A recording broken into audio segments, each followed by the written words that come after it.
Hi, welcome back. I'm going to read the story called The Penguin Who Wanted to Be Different. Dorothy Penguin followed Uncle Benny up the hill. Are we there yet? Asked Dorothy, puffing hard. Almost, Dot, said Uncle Benny, taking Dorothy's hand. They walked on for a few more minutes and then scrambled up the last big mound of snow. They had reached the top of Glacier Hill. Look at that view, Dot, cried Uncle Benny. You can see for miles. Dorothy gazed down toward the village. The houses looked tiny, and she could see hundreds of penguins walking around, some playing, some shopping, some on their way to the park. What do you think about that, Dottie? Asked Uncle Benny, laughing. Penguins everywhere, as far as the eye can see. Dorothy Penguin frowned. But we all look the same, she said.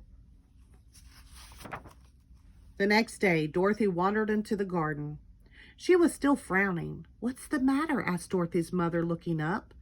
Mom, I want to be different, said Dorothy.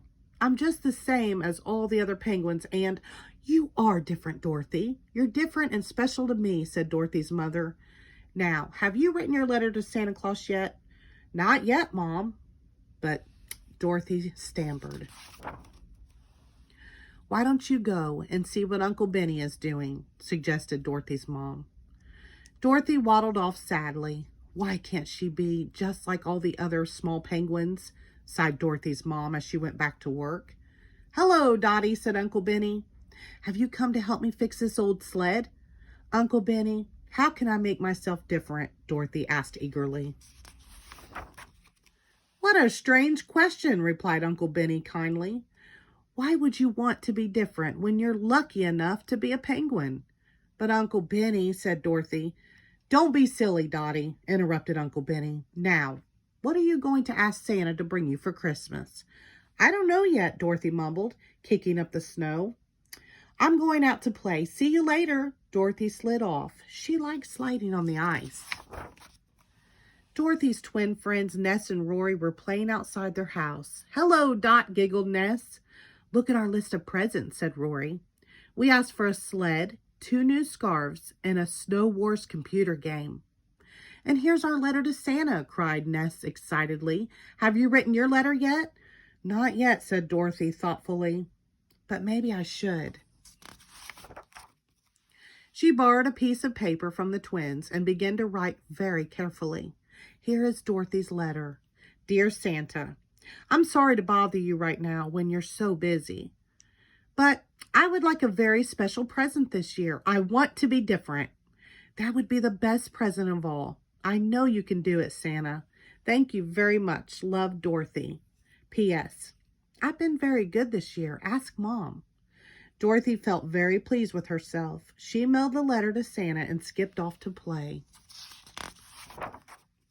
On Christmas Eve, Dorothy's mother tucked her into bed.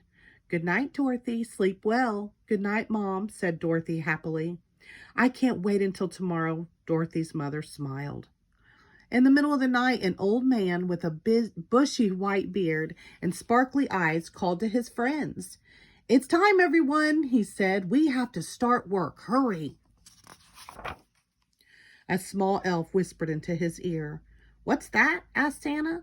2 elves are in bed with the flu, and one of the reindeer has twisted his ankle? But it's our busiest night of the year, he sighed. What shall we do? Suddenly, he remembered a very special letter that he had stuffed into his pocket earlier. Dorothy was fast asleep and dreaming when she felt a gentle touch on her shoulder. We need your help, said a voice. There are so many children to visit and so many presents to deliver. Of course I'll help, Dorothy beamed. She was so excited she nearly fell over. Out of all the penguins in the world, Santa had chosen her to help. All night long, Santa, Dorothy, the elves, and the reindeer flew all over the world delivering presents, until at last they were almost home.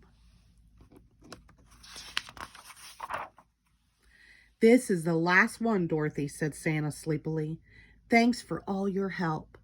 Dorothy carefully put the last present under the village tree and turned toward home. She quietly climbed back into bed and was asleep in no time at all. The sleigh whizzed away into the darkness. Early on Christmas morning, Uncle Benny arrived. "Merry Christmas, Merry Christmas," he boomed. "Where's Dottie? Come on, let's go." Dorothy, Mom, and Uncle Benny went out to see the big Christmas tree in the village. All the small penguins were squealing with excitement and unwrapping lots of presents. "Look at my wonderful new sled," shrieked Ness. "Look at my new snow goggles," shrieked Rory. There was one very small present left under the tree. "This one's for you, Dottie," said Uncle Benny. "It's from Santa." Dorothy read Santa's note. "To Dorothy, a very special penguin. See you next year. Love, Santa." She slowly unwrapped the small present. "Is that all you got?" Ness shouted, zooming past. Dorothy proudly put on her new elf hat. "It's just what I wanted," she beamed. Now at last, although she looked just the same, Dorothy Penguin felt a little bit different. The end. Thank you.